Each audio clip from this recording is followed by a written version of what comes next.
Today we are unboxing a Sunsetter.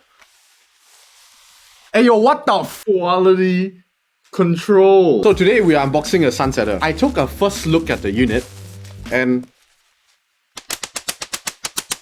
as you guys already know, Sunsetter R2 has just shipped and the PC case is completely scuffed. I can see multiple machining marks. The whole bottom case is rough to the touch. There are cracks in every single screw hole. Seeing as how quality control has become a major topic in multiple group buys right now, we will be explaining what a customer should do when they receive the keyboard, what a vendor should be doing, and as well as touching on some of the group buys that has concluded and what are the quality controls with those keyboards. So what is acceptable and what's not. Obviously this is not acceptable. This is absolutely horrendous. So I'm not sure if it's done on purpose. The machining marks are really bad. The surface finish is horrendous. So you can see like all the machining marks in the mountains and whatnot.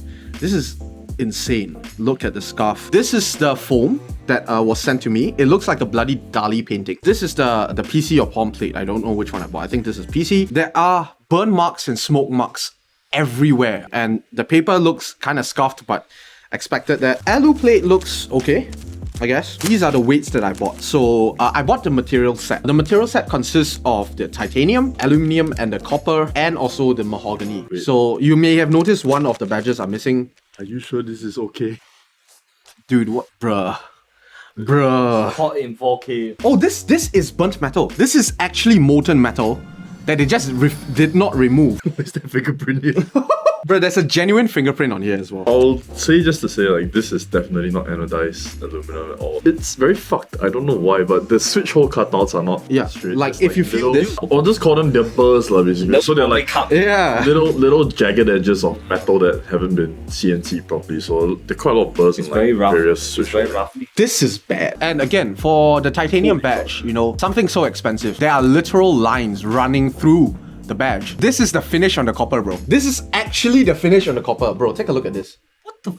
Bro, this is the front. I should genuinely be wearing gloves for this. This is not cool. Even the little badge, you know, the little badge has like, I don't know, some gunk left on it. This is the alu badge. Yeah, the finish is still kind of scuffed, but this is semi-acceptable, I guess. Of all the badges that I received, the extra badges that I received, even the normal ones are completely and utterly unacceptable. Let's touch on what I have done to try to alleviate this situation. So I went on the Discord. There were multiple people complaining about the same issues, including the PC plate. We were told to PM the creator of the board, the designer, the group buy runner, which is Charue. So he has not replied to my PMs thus far. It's been about 4 or 5 days. Again, the Sunsetter, if you guys may not already know, is not a cheap board. It is $450 group buy price. That includes both the PCB and the plate that you have to buy separately. They only sell the case. And if I paid group buy price of $375 for this, The thing is so bold, I can play a violin. Oh, you can. this is just bad. This is how QC should not be done. Oh, if they even did QC at all before they shipped it out. Hey look, I found the frame for your new curved monitor. Literal, actual cracks on every single screw hole. So Charue, if you want to redeem yourself, please contact me. Join our Discord and, you know, add Unity directly. I'm giving you a chance here because this is horrendous. I have received a reply via email. They have given me several options. So first off, they have asked if the board, when screwed together completely, does the top still bow? If the top does not bow, it's fine in the long term. However, I would like to refute this because the screw holes are cracked. I'm not sure how that would affect things. If we screw the board together, whether or not that would put additional stress on the screw holes which are cracked and lead to further propagation of the cracks. The second option that they have given me is pretty much a replacement for the parts or a partial refund. The thing with taking a new unit of the Sunsetter means that there are gonna be QC issues. If let's just say they do offer me a replacement for the parts, are they gonna send me another case? If they do, is the case still gonna be as scuffed as this? There are other people who have received metal cases which are also bowed to shit. The other option would be to taking a refund, a partial refund for the parts that are missing, or a full refund if I were to send everything back. Several other people has taken the refund option, but again, the refund only includes the board costs. It does not include shipping. So typically for manufacturers like us who are running group buys, if there is an issue with a board like this, we won't typically take back the board because this board is unusable, it's too scuffed. So if I were to send back the board, the shipping would be on me. And so I'm losing 2 times the shipping, and shipping isn't cheap. From the US to here, it's about $50 one way.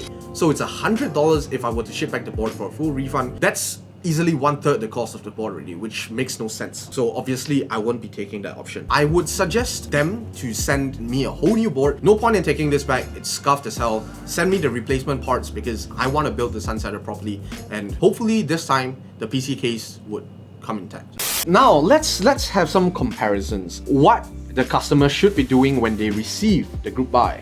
So this is Boog's Dolinger. A quick, brief comparison. This is also a polycarbonate board. First immediate notice is you see that the polycarbonate doesn't have that weird streaky sandpapered, I guess, like finish. Polycarbonate finish to me shouldn't be warped. Like this wasn't warped when I got it. The case sits perfectly. No weird bowing, no weird alignment tab issues. Basically just perfect. So what a customer should be doing when they receive a group buy board. Let's just say, talking about the Iron 165, you've seen this in our previous video. Obviously, check the finish of your anodization.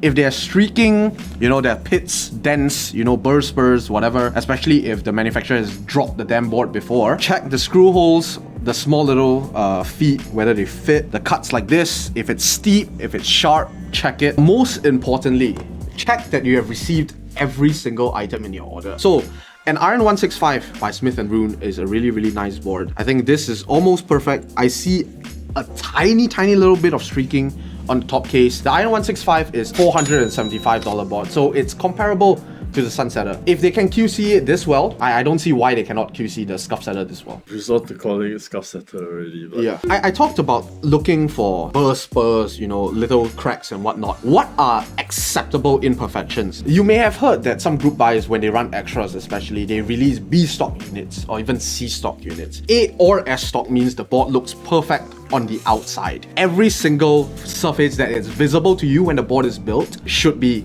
absolutely perfect. There should not be any streaking, should not be any dents, whatever. B-stock will include basically a host of issues that you can find, basically physical imperfections. Things like scratches, streaks, dents, literal corners being dented, things like that. Even the anodization itself. Talking about internal scuffing, what is acceptable and what is not? Of course, different manufacturers have different acceptable standards. Different factories even. Yeah, different factories even. When you take a look at a fully built board, if you're not able to see the scuff, it's internal. If you're able to see the scuff, it's external. Internal scuffing may include anywhere from like anode hooks, dents and all of that. What is acceptable may be, scuffs that are smaller than a certain measurement. Some designers do detail it very, very well. They'll say like, oh yeah, your board has a scratch that's like more than 3 mm. They'll accept no questions asked, exchange and things like that. Some brands like Rama or Keycloud, for example, when they release their B-stock units, they would actually tell you exactly what is wrong with the board, and they will detail it extremely clearly. So when you receive the board, you're already expecting to see like stickers, even some tape over the scuffs that they have spot.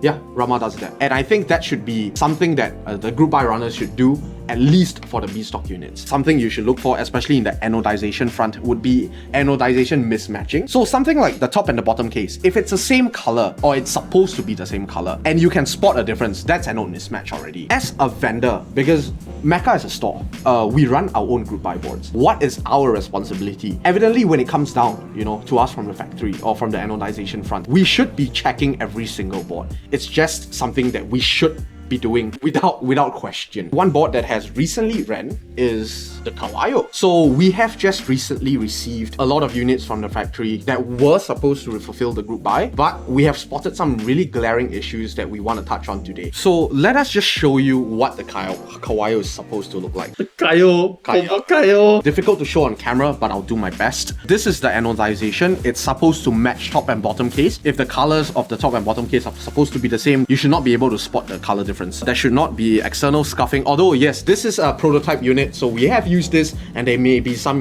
burst spurs and whatnot, but this is our fault. We have checked this before. This is a resin infill. It's supposed to be perfect. It's not supposed to be overflowing and whatnot. And then the case is supposed to close perfectly. There should not be any lines whatsoever. So let us show you a unit that we have checked. This is something that we received from the factory. Yes, bad. Very bad. This is something that us as a vendor, it's our responsibility to pick out, because if we ship this to you, it's our fucker. This is anode mismatch. The top and the bottom case is supposed to be the same color. Evidently, it's not. Sometimes it will be really difficult to spot. Very minute scratches and whatnot might be missed out. But of course, if you find something like this, contact the group buy runner. So we have a couple more units to show you in respect to imperfections. Okay, again, I think this is an anode mismatch as well. I think it's quite easy to see. The backplate is missing because we took it off. The backplate was dropped before it was anodized. How we tell is there was a literal bump on the backplate that was anodized over, so the bump looks smooth. This is the factory's fault. We have stuck a little piece of tape on this part of the Kawayo. It's very difficult to see on camera, but in real life, you can see streaking on the anodization. This is also something that we deem unacceptable. If we were to ship out this particular board to you, we will let you know that this exists. So again, we did contact the factory regarding this. We are waiting for them to get back. That's a very heavy mismatch. Yeah. Let's stop touching on the Kawayo and let's get on to what our responsibilities lie as group buy runners. So evidently, when we spot stuff like this, the first thing we would do is to inform the factory. Hey, what's up? Are y'all able to re-anodize certain parts? Are y'all able to change the colors? Are you able to run another run for us? The next step would be to inform the group buy participants about these issues and how we are going to alleviate them. If I'm not wrong, 50 plus units have sold for the Kawayo. We have definitely bought extras, but as of right now, if you can see the number of units that did not match up to our standards, you would know, it's clear to see, that we will not be able to fulfill the Kawayos as of right now,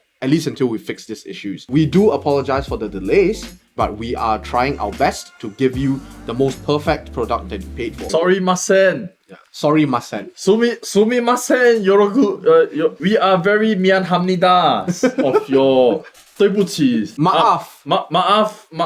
Salam. Maaf.